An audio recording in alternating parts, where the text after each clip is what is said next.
আমার একজন রিলেটিভ যার বয়স ওই 70-75 হবে, তার ইউরিনের প্রচণ্ড সমস্যা ছিল। যেমন ইউরিনটা ঘন ঘন হচ্ছে, বা কখনো কখনো ইউরিনটা বন্ধ হয়ে যাচ্ছে, কখনো কখনো ড্রপ বাই ড্রপ পেচ্ছাপ হচ্ছে, এইরকম কমপ্লেনগুলো করতো। হঠাৎ একদিন দেখা গেল যে ওই পেশেন্টের পেচ্ছাপটা একেবারেই বন্ধ হয়ে গেল। তো তারপরে ওনাকে ওই ক্যাথিটার, ইউরিন ক্যাথিটার পরানো হলো। তারপরে ইউএসজি করলে দেখা গেল যে ওনার বিনাইন প্রোস্টেট হাইপারট্রফি হয়েছে। তো এই বিনাইন প্রোস্টেট হাইপারট্রফিটা কী, সেটা আজকে আমরা জানবো। তো বিনাইন প্রোস্টেট হাইপারট্রফি মানে এটা হচ্ছে নন ক্যান্সারাস প্রোস্টেট গ্ল্যান্ডের হাইপারট্রফি, অর্থাৎ পলিফারেশন হচ্ছে। যেহেতু প্রোস্টেট গ্ল্যান্ডটা পুরুষদেরই থাকে, তাই এটা কিন্তু পুরুষদেরই রোগ। তো এখানে দেখুন যে একটা ইউরিনারি ব্লাডার আছে, তার ঠিক নেকেই প্রোস্টেট গ্ল্যান্ডটা থাকছে। তো এর অনেকগুলো জোন থাকছে, যেমন transition zone, central zone, peripheral zone, এগুলো থাকছে।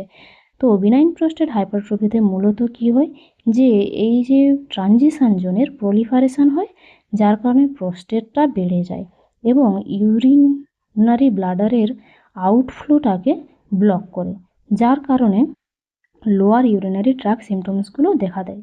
তো এটা কী কী ক্ষেত্রে হয়, যে বয়স বাড়ার সাথে সাথে মানুষের ভেতরে এই রোগের টেন্ডেন্সিটা বাড়ছে, এবং যাদের ক্ষেত্রে হরমোনের অ্যাক্টিভিটি, যেমন ডাইহাইড্রো টেস্টোস্টেরন হরমোনের অ্যাক্টিভিটি যদি বেড়ে যায়, সেক্ষেত্রেও কিন্তু এই প্রলিফারেশন ও প্রোস্টেট হয় এবং বিনাইন প্রোস্টেট হাইপারট্রফি হতে পারে।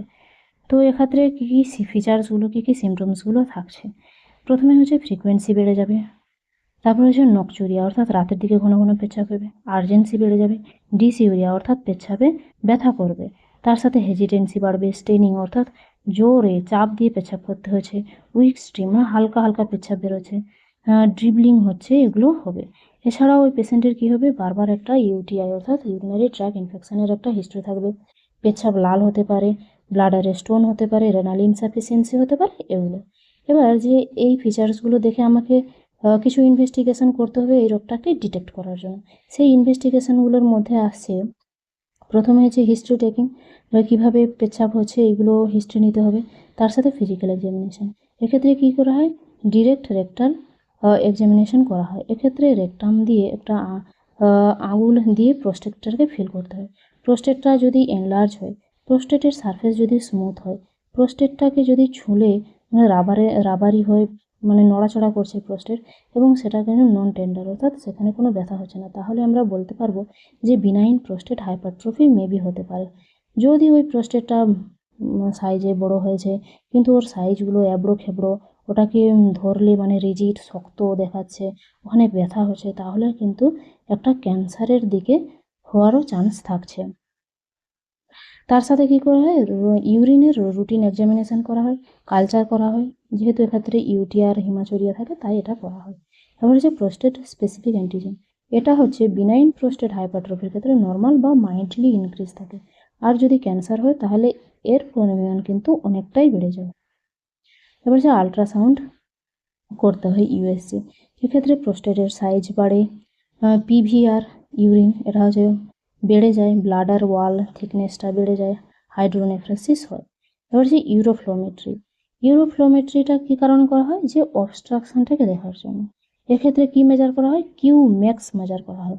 কিউ ম্যাক্স যদি 15 ml/সেকেন্ডের বেশি থাকে, তাহলে আমরা তাকে কি বলবো, যে নর্মাল, মানে কোনো অবস্ট্রাকশন হয়নি। আর যদি কিউম্যাক্স 10-এর নিচে হয়, তাহলে সেক্ষেত্রে আমরা বলবো যে অবস্ট্রাকশন হয়েছে। এবার এই অবস্ট্রাকশন বিপিএইচ এর জন্যও হতে পারে, বা নিউরোজেনিক ব্লাডারের জন্যও হতে পারে। তাহলে আমরা কিভাবে ডিফারেন্সিয়েট করব, যে এটা বিনাইন প্রোস্টেট হাইপারট্রফির জন্য হয়েছে নাকি নিউরোজেনিক ব্লাডারের জন্য হয়েছে।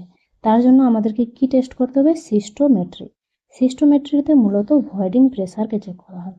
যদি ভয়েডিং প্রেসার ইনক্রিজ হয়, তাহলে আমরা তাকে কি বলবো, বিপিএইচ। আর যদি ভয়েডিং প্রেসার কমে যায়, সেক্ষেত্রে আমরা তাকে নিউরোজেনিক ব্লাডার বলবো। এবার ভয়েডিং প্রেসারটা যদি 80 সেন্টিমিটার H2O এর উপরে, আর কিউমেক্স যদি 10 ml/সেকেন্ডের নিচে, এই দুটো জিনিস যদি থাকে, তাহলে আমরা বলবো যে বিনাইন প্রোস্টেট হাইপারট্রফি হয়েছে। তার সাথে কি দেখছে, যে পোস্ট ভয়েডাল রেসিডুয়াল ইউরিন, এটা হচ্ছে তোমার বাড়বে, আর সিস্টোস্কোপিও করা হয়। ঠিক আছে, এবার আসছি যে কোন কোন পেশেন্টের ক্ষেত্রে এটা রিস্ক বাড়ে। এক হচ্ছে যাদের বয়স 40-এর উপরে হয়ে গেছে, যত বয়স বাড়বে এই রোগের টেন্ডেন্সি আরও বেশি থাকে। ফ্যামিলি হিস্ট্রি যদি থাকে, যদি কারণ দাদুর ছিল, কারোর বাবার ছিল, তার ক্ষেত্রে হতে পারে এটা। আর হচ্ছে ডিএইচটি মানে হচ্ছে ডাইহাইড্রো টেস্টোস্টেরন হরমোনের অ্যাক্টিভিটি যদি বাড়ে, যদি পেশেন্ট ওবেস হয়, যদি সেডেন্টারি লাইফস্টাইল পেশেন্ট মেনটেন করে, তার সাথে হচ্ছে ডায়াবেটিস পেশেন্টের থাকলে, হাইপারটেনশন থাকলে, লিপিডের পরিমাণ ব্লাডে বেশি থাকলে সেক্ষেত্রে কিন্তু বিপিএইচ হওয়ার চান্স বেড়ে যায়। এবার হচ্ছে কী কী ম্যানেজমেন্টের রয়েছে। একটা হচ্ছে লাইফস্টাইল মডিফিকেশান। এক্ষেত্রে কী করতে হবে, রিডিউস ইভিনিং ফ্লুইড মানে সন্ধ্যার দিকে কম করে জল খেতে হবে। তার সাথে কফি, অ্যালকোহল যদি খায় পুরোপুরিভাবে বন্ধ করতে হবে। টাইম টু টাইম পেচ্ছাপ সেরে নিতে হবে, পেচ্ছাপ আটকে রাখা যাবে না, ওয়েট রিডাকশান করতে হবে, আর রেগুলার এক্সারসাইজ করতে হবে। এবার আসছি যে এর ম্যানেজমেন্ট। প্রথমে হচ্ছে এর মেডিকেল ম্যানেজমেন্ট করা হয়। মেডিকেল ম্যানেজমেন্টে যদি ঠিক না হয় তবে লাস্টলি সার্জিক্যাল ম্যানেজমেন্ট করা হয়। এখানে দুটো গ্রুপ অফ ড্রাগ রয়েছে। একটা হচ্ছে আলফা-1 ব্লকার। এটা হচ্ছে শুধু সিমটমটাকে রিলিভ করে, যে সিমটমসগুলো আছে ওগুলোকে রিলিভ করছে, যেমন পেচ্ছাপ হচ্ছে না, আটকে যাচ্ছে, সেরকম। এতে কী কী মেডিসিন রয়েছে, যেমন টামসুলোসিন, আলফুজোসিন, সিলোডোসিন, টেরাজোসিন, এগুলো।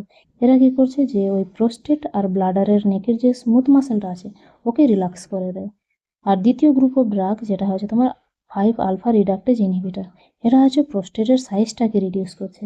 এখানে কি থাকছে, ফেনাস্টেরাইড, ডুটাস্টেরাইড, এগুলো থাকছে। এরা মূলত ডাইহাইড্রো টেস্টোস্টেরন হরমোনের অ্যাক্টিভিটিকে কমিয়ে দেয় এবং প্রোস্টেটটাকে শ্রিঙ্কেজ করে, কনস্ট্রিক্ট করে, মানে প্রোস্টেটটাকে ছোট করে দেয়। এবার কম্বিনেশন থেরাপিও দেওয়া হয়, মানে যাদের ক্ষেত্রে ধরো কিউম্যাক্স 10 ml পার সেকেন্ডের কম, ভয়েডিং প্রেসার 80 সেন্টিমিটার H2 এর বেশি, তাদের ক্ষেত্রে কম্বিনেশন থেরাপি দেওয়া হয়। এখানে ওই আলফা-1 ব্লকারও দেওয়া হয়, প্লাস তোমার 5 আলফা রিডাক্টেজ ইনহিবিটারও দেওয়া হয়। কমনলি এই যে ড্রাগ, কম্বিনেশন ড্রাগ যেটা বাজারে ইউরিমেক্স ডি হিসেবেও পাওয়া যায়। আপনারা অনেকেই সার্জিক্যাল ম্যানেজমেন্টে যে গোল্ড স্ট্যান্ডার্ড রয়েছে সেটা হচ্ছে trans urethral resection of prostate. অন্য একটি রয়েছে trans urethral incision of prostate, laser therapy রয়েছে, ওপেন প্রোস্টেক্টমি রয়েছে। এবার যেটি টেস্টগুলো করা হয় সেগুলোর একটু বলে দিই। এই যে যেমন ইউরোফ্লোমেট্রি, দেখুন যে কিউম্যাক্সের লেভেল যদি 15-এর উপর থাকে তাহলে নর্মাল বলছি, 10 থেকে 15 থাকলে মাইল্ড অবস্ট্রাকশন বলছি, 5 থেকে 10 থাকলে মডারেট অবস্ট্রাকশন, 5-এর কম থাকলে সিভিয়ার অবস্ট্রাকশন থাকছে। পিভিআর, এটাও এর ভ্যালু এখানে আছে, 50-এর কম হলে নর্মাল, 50 থেকে 100 হলে মাইল্ড রিটেনশন, 100 থেকে 200 হলে মডারেট রিটেনশন, আর 200-র উপরে হলে সিভিয়ার রিটেনশন হবে।